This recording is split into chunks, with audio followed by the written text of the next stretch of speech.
My three dads. My first dad was John Spurgeon Green. He was actually my mom's third husband. Her first marriage ended in divorce when that husband got involved with another woman. This made her a young single mom with a 6-month-old daughter. Her second husband was tragically killed in their first year of marriage. She later married my dad, who died when I was about 10 years old. After that, I think she was done with husbands, 3 and out. So she never remarried. So my biological dad was really a ghost to me while he was alive. He had several jobs as a traveling salesman, so he wasn't around much physically. When he was home, he always seemed to be emotionally detached, never really there. He always seemed to defer his responsibilities as a father to my mom. I can only remember one conversation with him. He was in between jobs and he found temporary work on an oil rig off the coast of Louisiana. He broke his leg in an accident at work. So while he was recovering, my mom and I packed up the Ford Fairlane station wagon at a house we were renting in Bessemer, Alabama. And we drove down to see him in this small Cajun town outside of New Orleans. We were having lunch with some of his oil rig buddies at this small mom and pop diner.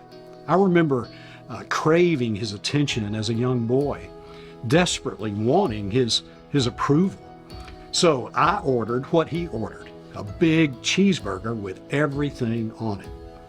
My dad loved spicy food, so when he drenched his burger with Tabasco sauce, well, I did the same to mine. And I got the approval of the other guys at the table, but all my dad could say was, "Boy, you'd better eat that. I'm not paying for anything else." So I took a big bite, and man, it lit me up. But I choked down every bite. The other men slapped me on the back like I'd been accepted into their club, but there was no response from my dad. And that was the last time I'd see him. After getting the cast off his leg, a blood clot went straight to his heart while he was driving. Some neighbors picked me up from school that day, and there were a lot of people at our house. My mom took me into my room and told me my dad had died. I remember crying, not really sure why, but I just knew my heart was broken for a dad I never really knew. There was this hole in my heart, and my mom did her best to fill it. And I'll always be grateful for my strong single mom who loved God and loved me. And I didn't realize it at the time, but there's already a good father figure in my life. That brings me to dad number 2. His name is Benny Edwards. He's actually my brother-in-law. He married my half-sister. Remember the daughter from my mom's first marriage? Well, so she's 10 years older than me, and so that makes him about 12 years older than me. As it turned out, he lost his dad when he was a little boy. So I've watched him all my life, the way he loves God, the way he loves people. He's always worked hard and served others. He's a man of integrity.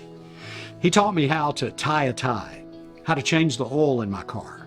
He sold me my first car and taught me how to keep it clean and take care of it, which, by the way, just as he said, makes a big difference when you get ready to sell it or trade it in.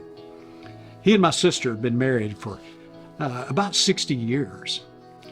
Well, she suffered a stroke a few years ago, and she's lost a lot of her short-term memory.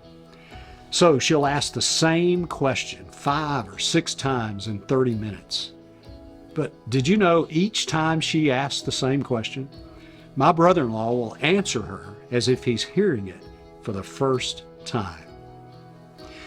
He models Ephesians 5:25, which says, "Husbands, love your wives just as Christ loved the church and gave himself up for her."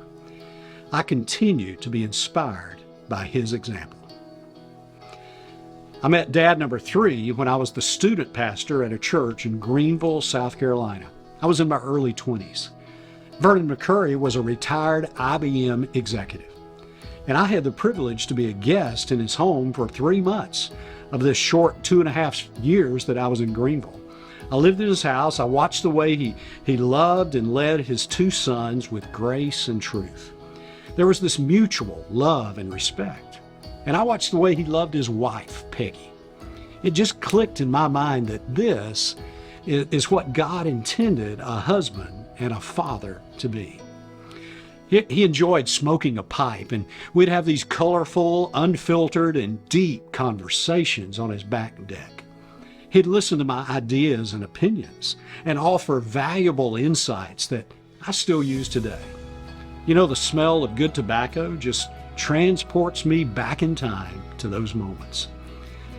Vernon was about 91 years old, I think, when there were complications in a routine surgery, and his wonderful life was over. He and Peggy were married for over 60 years, and I had the great privilege of speaking at his memorial and honoring this man's life, his legacy, and his impact on me and countless others. Well, my life has been shaped by my three dads. I had to walk through my anger and of my biological dad being MIA, missing in action when I needed him most, to learning to understand some of what I believe were his own fears and manhood struggles. God helped me release my anger and my cynicism, and I learned to extend grace to him after his death. And I continue to draw on what I've learned from my brother-in-law, Benny, and my Greenville Dad, Vernon. I treasure the clear examples of how to love and how to lead in each of their lives. Everybody needs examples like these. And these father figures gave me a practical and relational understanding of my Heavenly Father.